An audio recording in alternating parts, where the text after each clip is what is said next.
Congress party बची ही नहीं है। अब तो एक परिवार की जायदाद हो चुकी है ये पार्टी वाले। एक दलित की बेटी जो सांसद है इन्हीं की पार्टी, वो चुनाव लड़ना चाहती थी, उसको चुनाव लड़ने का भी इन्होंने मौका नहीं दिया।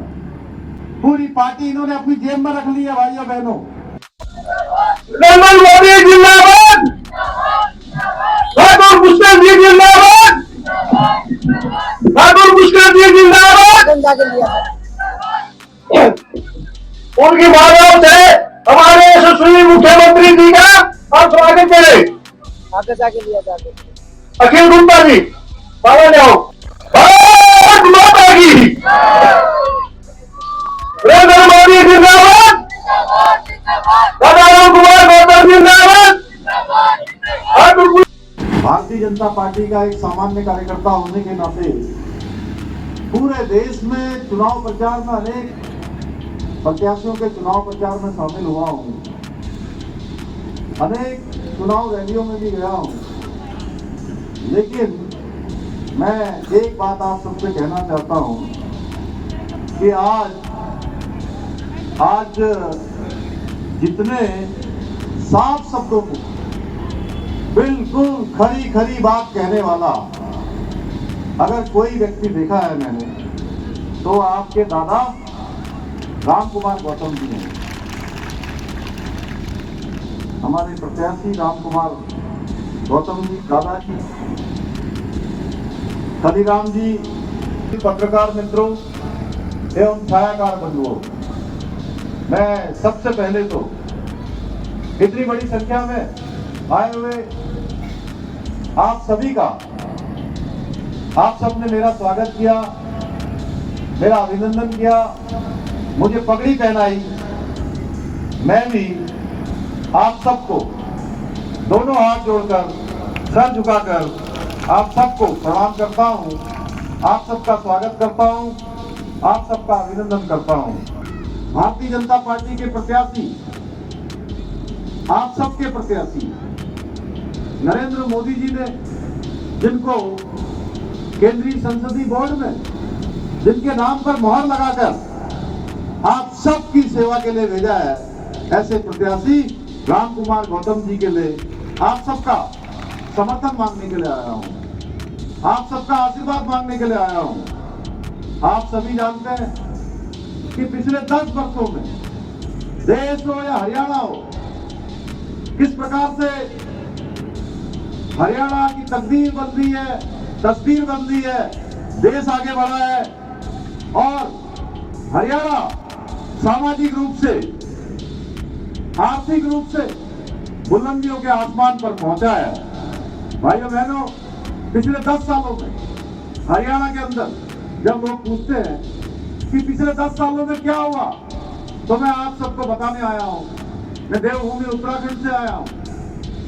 पिछले 10 सालों में हरियाणा में सड़क, रेल, हवाई अड्डे से लेकर शिक्षा के क्षेत्र में, स्वास्थ्य के क्षेत्र में, पेयजल के क्षेत्र में, हर क्षेत्र में बहुत मजबूती से काम हुआ है, ईमानदारी से काम हुआ है।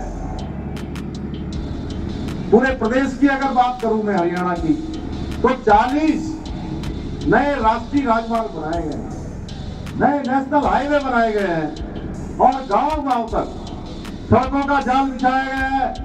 इसके साथ ही हरियाणा के प्रथम हवाई अड्डे का निर्माण का अभूतपूर्व कार्य भी पिछले 10 सालों में हरियाणा के अंदर प्रधानमंत्री मोदी जी के मार्गदर्शन में चलने वाली डबल इंजन की भाजपा सरकार ने किया है। भाइयों बहनों, यही सफीदो विधानसभा की बात करूं तो सफीदो विधानसभा में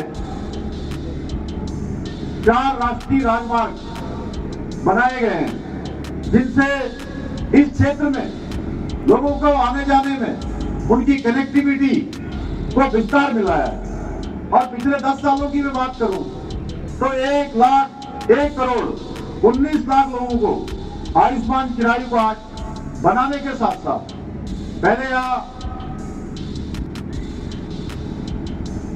7 मेडिकल कॉलेज होते थे। इन 10 सालों में 9 नए मेडिकल कॉलेज बनाए गए हैं, जिनमें से एक मेडिकल कॉलेज की सौगात आपके यहाँ जिंद में मिली है, इतने निकट में ही, आपके इतने पास में, आपके इतने पास में मेडिकल कॉलेज खुलेगा तो आप स्वयं अंदाजा लगाइए, तमाम प्रकार की सुविधाएं हमारे बड़े बुजुर्गों को मिलेगी, हमारी माताओं बहनों को मिलेगी। जरूरतमंद लोगों को जो दूर जाना पड़ता था वो सुविधा अब आपके घर के पास मिलेगी। अब आपको दूर दूर कहीं भटकना नहीं पड़ेगा।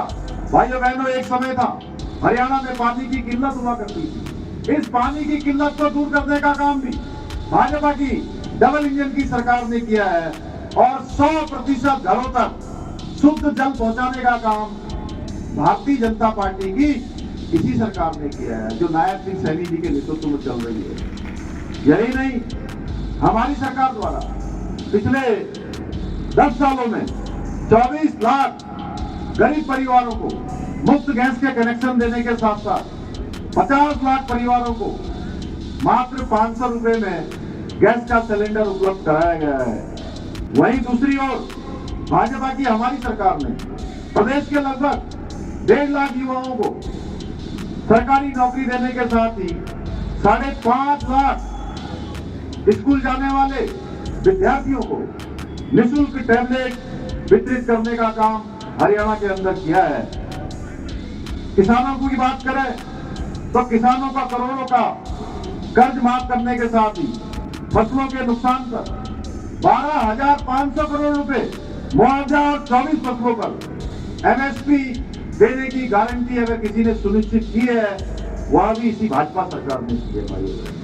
इसलिए मैं आप सबके बीच में आया हूं। इसके साथ साथ देश के अंदर जो मोदी जी के नेतृत्व में अभूतपूर्व काम हुए हैं, ऐतिहासिक काम हुए हैं, जो पहले देश की आजादी के बाद कभी नहीं हुए, चाहे वो जन धन योजना हो, प्रधानमंत्री आवास योजना हो, गरीब कल्याण योजना हो, अन्न योजना हो, किसान सम्मान निधि से हर एक किसान भाई को सम्मान देने का काम हुआ है।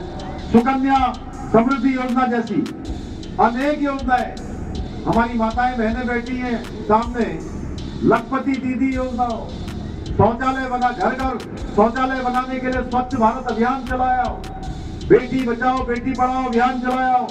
एक समय था कि पूरे हरियाणा की, जब मैं भी छोटा था, मैं भी पढ़ता था तो सुनता था, पूरे हरियाणा की ऐसी छवि बन गई थी कि भ्रूण हत्या होती है, बेटियों का विरोध करने वाले राज्य के रूप में हरियाणा की एक पहचान बन गई थी भाइयों बहनों। लेकिन पिछले 10 सालों में इस पहचान से बाहर निकालने का काम, इस छवि को बदलने का काम हमारे मोदी जी के नेतृत्व में चलने वाली भाजपा की डबल इंजन की सरकार ने किया है भाइयों।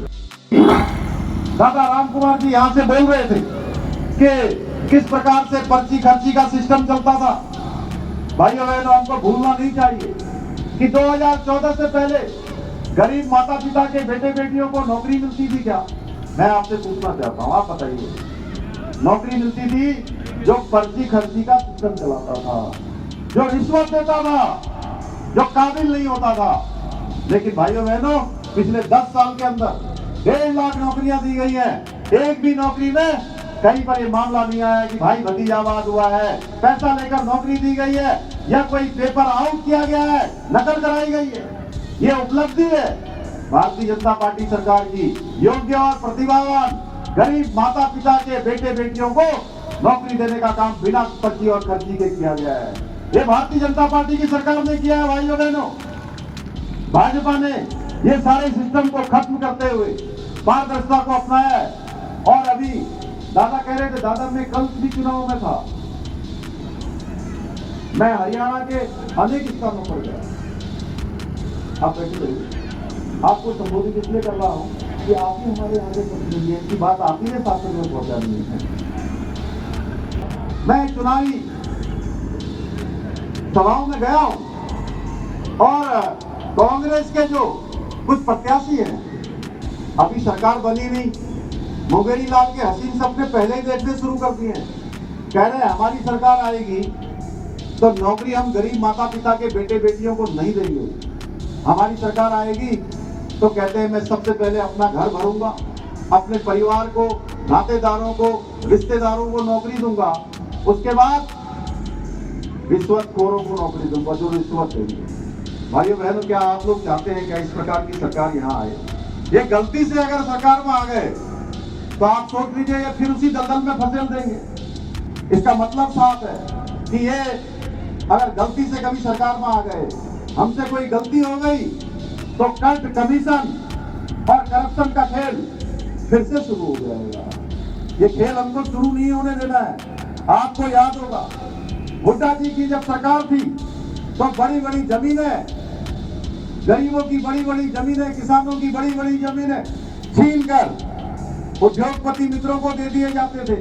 या एक बड़े परिवार का, जहां से कांग्रेस पार्टी चलती है, उस पार्टी के उस परिवार के या उनके दामाद को दे दी जाती थी। आपको पता है ना, एक दामाद को दे दी जाती थी, बंदरबांट हो जाती थी। सरकारी तंत्र के नस नस में घूसखोरी और भ्रष्टाचार घुस चुका था।